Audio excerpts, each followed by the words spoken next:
Football coming. It's a battle for Texas. Joe Mixon, goodbye. Touchdown, Texans. A walk-in. Touchdown. We have a lot of moving parts going on, and we just have to be cleaner and more detailed in certain spots. We're not playing well enough, execute well enough, coaching well enough to overcome some of the mistakes we're making at the critical times in the game. Ball knocked out of his hand. He gets it knocked out by Petrie, and the return for the touchdown. The double fumble scoop six, sort of the perfect microcosm of the season. The Cowboys losing by 24 points at home. Going back to last year's playoff loss to Green Bay, the Cowboys have lost 6 consecutive home games and trailed by at least 20 points in all of them. That is the longest streak by any team at home in NFL history. And so, Louis Riddick, you know that not only do I enjoy you enormously, we do the draft together, but you also know that I'm a little afraid of you.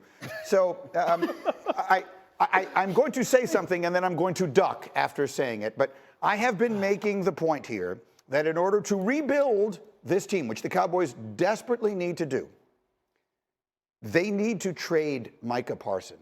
I've, in fact, taken to calling him Herschel Parsons because the Herschel Walker trade built a team in Dallas once upon a time that won 3 Super Bowl championships. And they might be able to do the one thing that could dig them out of this. This is not to denigrate Micah Parsons, who is a great player. It is actually to elevate him and point out you could get the king's ransom you normally get for a quarterback by trading Micah Parsons. I said that, and now I'm just going to duck and hear your response. At one time, you probably should have ducked, but not anymore. Not anymore. And simply because, look, I think there's no question that Dallas needs draft capital. They need a plethora of players to come in here and really help build this football team back up. Now, the question for me is this. Look, trading away big-time players, especially at premium positions like this, is always something that people get very fascinated by. And I don't have any issue with it, especially in this kind of situation. But then it's about who is in charge of picking the next batch of players, and then who is in charge of developing and implementing those players within a bigger scheme. Because quite honestly, that's where teams wind up getting the competitive edge. It's who are the people that are in charge of developing and implementing the strategy to utilize these players. That's the issue with Dallas. I understand exactly what you're getting at. And if you look at this football team last night, there's no way you could say in your right mind that this team doesn't need a total overhaul in terms of the upgrading the level of its talent, in particular on the defensive side. So I'm with you. I'm with you there. And I wouldn't have been at one time. No, because look, you don't trade away quarterbacks, pass rushers, franchise left tackles, corners, or number 1 wide receivers. Those 5 positions. You don't trade away those people very easily or without taking into great consideration what it means. But in this case, this team looks barren. It looks like it has no soul anymore, and it needs to be rebuilt from the inside out. Yeah, I think that it's a strategy. It's not one I would go for when you have a guy who has Hall of Fame talent. I get it. You need pieces like this to build your defense around. If you were to trade Micah Parsons and let's say you got 2 first-round picks, which I think is reasonable, you're hoping that one of those first-round picks is half of Micah Parsons. And likely that's not what's going to happen. So I think that with some offseason acquisitions, you have a quarterback, you have a number 1 receiver, and you have Micah Parsons with improvements at coaching and some improvements in some other areas on the roster. You don't have to hit home runs. You can build this team back up pretty quickly, in large part because Micah Parsons is so good that the impact that he has on an offense allows the rest of your defense to have pressure taken off of him. Yeah, 100% agree with Neek right here. If you think about the Cowboys, the positions they're in need of are right in the middle. Go get a monster defensive tackle, which is not going to cost you for run stopping. Go get a run stopper. Go get some linebackers, internal linebackers that can go stop the run, right? You have a young offensive line. Go get a running back that you can depend on. There was 3 available this year. It does not require you to give away the most effective pass rusher maybe not in your history because of Charles Haley, but close in the history of your organization. You let that dude walk and he walks to the NFC, it's going to be Saquon Barkley times 10. He will eat you up, bro. You think you're going to make it the playoffs? That dude will close out games. He is that good. He's that. Look at the last 2 games he comes back. He is a nightmare to block for people. And again, is he a rundown? I'm not trying to get into all of his game, but he is too impactful. And the positions that they're needing don't require 2 first-round picks. Go get some dudes in the middle. It's not like like they're short on picks, right? I mean, like they have their picks. It's not like they're the 49ers and they've traded away 1 million picks, right? So all you have to do, you build around guys like this. If you look at the Buffalo Bills and what they have built and their inability to get over the top in the playoffs, and they would tell you the main reason is they haven't had that finisher at that edge rush position that can get Patrick Mahomes on the ground in the fourth quarter. And they try to sign Von Miller to a ridiculous contract, and that hasn't worked. But you build around guys like this, and if you hit your second round, third round, fourth round draft picks like the Cowboys were doing for a decade, then it shouldn't be hard to rebuild around. See, the difference, though, with a team like Buffalo, look, the foundational pieces are already in place. Agree. It's an imperfect comparison.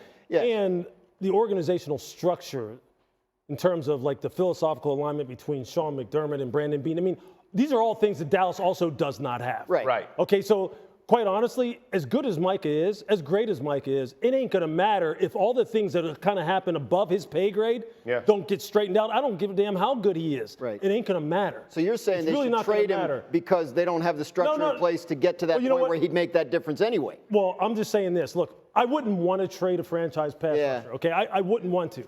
But I think it's irrelevant if they don't fix the other stuff. When you're trailing by at least 20 points in 6 consecutive home games, one pass rusher isn't going to make that much of a difference. That's where you're lying. As evidenced by the fact that he can't. Can we put up the full screen? Expecting into a future where that's not the But case. You know what, though? Dude, let me tell you something. But you know what? Jeff, can I just point this out again? You keep doing this. This is Stop throwing up A14s. We don't want any more A14s. That number is fictitious. How many players can you be paying at this level? You might as well say 11.5 bajillion. Like that is not going to be Dak Prescott's cap number next year. Yes. Kansas City got to a point where they said, we can't keep Tyreek Hill anymore, and they let him go. But the other teams, when they're paying the quarterback the huge amount of money, they let some other players go, and they make tough decisions. So you pay him. You're cherry picking. They kept Travis Kelce. They kept Chris Jones. They didn't. Can I just break some breaking news here? Yeah. They tried to keep Tyreek Hill. Yeah. Right. They made him a contract offer, and it was for a lot of money. Right. He just wanted.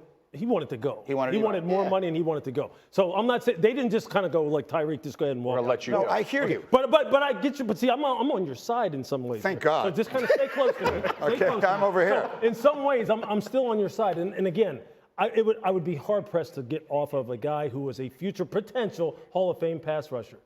But you know what? It's not like you can just go out and just say, hey, you know what, just give me a big dude so I can kind of fortify the middle of my defense and I can just pick any John off the street. It ain't going to work like that either, Jeff. You know that. Right, but those are much easier to find. Absolutely. You know what? Those are much easier to find. Whoa. And they don't cost as much. You're talking about a salary cap puzzle. You don't have to spend that much to get like an interior lineman or a linebacker. Like that's just a fact of NFL math. Well, I'll tell you what. Let me just take this a step further then. I think Dallas needs as many cracks at it as they can possibly get in terms of player selection because it's not like they're killing it. Yeah. You know what I'm saying? Now that I agree with, but that's what I'm saying. That's why more picks don't help you. That's what No. I'm saying it does help you. More picks will help. It does help you because your hit rate is at 20%. But which again takes us to the very crux of this whole argument. Nah, you can't let Maybe go. Maybe Jerry and the rest of their personnel department shouldn't be the ones who are picking the players. He is the piece that you build around on that defense. Good luck changing that. Yeah. Well, then that's why we're going to have this conversation forever. Can we play this, Stephen A? I just want to say that.